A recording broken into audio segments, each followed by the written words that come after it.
വലഞ്ഞ് ഉത്തരേന്ത്യൻ സംസ്ഥാനങ്ങൾ. അസമിൽ മരണസംഖ്യ ഉയരുന്നതിനിടെ ബ്രഹ്മപുത്ര ഉൾപ്പെടെയുള്ള നദികൾ കരകവിഞ്ഞൊഴുകുകയാണ്. ഒഡീഷ, ഉത്തരാഖണ്ഡ്, ഹിമാചൽ പ്രദേശ് അടക്കമുള്ള സംസ്ഥാനങ്ങളിലും കനത്ത മഴയും വെള്ളപ്പൊക്ക ഭീഷണിയും തുടരുന്നതിനാൽ വ്യാപക ജാഗ്രതാ നിർദ്ദേശം പുറപ്പെടുവിച്ചിട്ടുണ്ട്.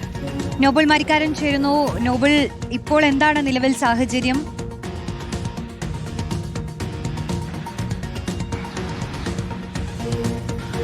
അസാം, ഒഡീഷ സംസ്ഥാനങ്ങളിലാണ് ഏറ്റവും അധികം മഴക്കെടുതികൾ ഇപ്പോൾ റിപ്പോർട്ട് ചെയ്തുകൊണ്ടിരിക്കുന്നത്. അസാമിൽ മഴയ്ക്ക് കുറവുണ്ടെങ്കിലും മഴക്കെടുതികൾക്ക് അവസാനം ആയിട്ടില്ല എന്നാണ് ഏറ്റവും വലിയ പ്രതിസന്ധി. ഇതുവരെ 75 മരണങ്ങളാണ് സംസ്ഥാനത്ത് റിപ്പോർട്ട് ചെയ്തിരിക്കുന്നത്. മരണസംഖ്യ ഒരുപക്ഷെ ഇനിയും ഉയരാനുള്ള സാധ്യതയുണ്ട്. പലയിടത്തും വീടുകളിലും ഒപ്പം കൃഷിയിടങ്ങളിലൊക്കെ ഇപ്പോഴും വെള്ളക്കെട്ട് തുടരുകയാണ്. അതുകൊണ്ട് തന്നെ ആളുകൾക്ക് വീടുകളിലേക്ക് മടങ്ങാനോ അല്ലെങ്കിൽ സാധാരണ ജീവിതത്തിലേക്ക് മടങ്ങാനോ കഴിയാത്ത സാഹചര്യമുണ്ട്. കന്നുകാലികളൊക്കെ പലയിടത്തും ചത്തുപൊങ്ങുന്ന ദൃശ്യങ്ങളൊക്കെ ഇപ്പോഴും പുറത്തേക്ക് വരുന്നു. അല്പം ഭീതിപ്പെടുന്ന ദൃശ്യങ്ങളാണ് അസാമിൽ നിന്ന് പുറത്തേക്ക് വരുന്നത് എന്ന കാര്യത്തിൽ യാതൊരു സംശയമില്ല. പക്ഷേ അടുത്ത നൂറ്റാണ്ടിലുള്ള ഏറ്റവും വലിയ പ്രളയങ്ങളിൽ ഒന്നായിരിക്കും അസാം ഇപ്പോൾ നേരിടുന്നത് എന്നാണ് വിലയിരുത്തപ്പെടുന്നത്. കാരണം അത്രയധികം പ്രദേശങ്ങൾ വെള്ളത്തിനടിയിലാകുന്നു, വീടുകൾ വെള്ളത്തിനടിയിലാകുന്നു, കെട്ടിടങ്ങൾ വെള്ളത്തിനടിയിലാകുന്നു. അത്തരത്തിലുള്ള സാഹചര്യമാണുള്ളത്. വലിയ കൃഷിനാശം അടക്കം സംസ്ഥാനത്ത് ഉണ്ടാവുകയും ചെയ്തു. ഒഡീഷയിൽ കഴിഞ്ഞ 2 ദിവസമായി ശക്തമായ മഴ തുടരുകയാണ്. ഒഡീഷയിലും മരണങ്ങൾ റിപ്പോർട്ട് ചെയ്തു എന്നാണ് ഏറ്റവും പ്രധാനപ്പെട്ട കാര്യം. പ്രളയക്കെടുതിയിൽ 3 മരണങ്ങളാണ് ഇപ്പോൾ റിപ്പോർട്ട് ചെയ്തിരിക്കുന്നത്. മരിച്ചതിൽ ഒരു ഫയർഫോഴ്സ് ഉദ്യോഗസ്ഥരും ഉണ്ട് എന്നത് പ്രധാനപ്പെട്ട കാര്യമാണ്. മൊത്തം 226 ഗ്രാമങ്ങൾ ഒഡീഷയിൽ ഒറ്റപ്പെട്ടിട്ടുണ്ട്.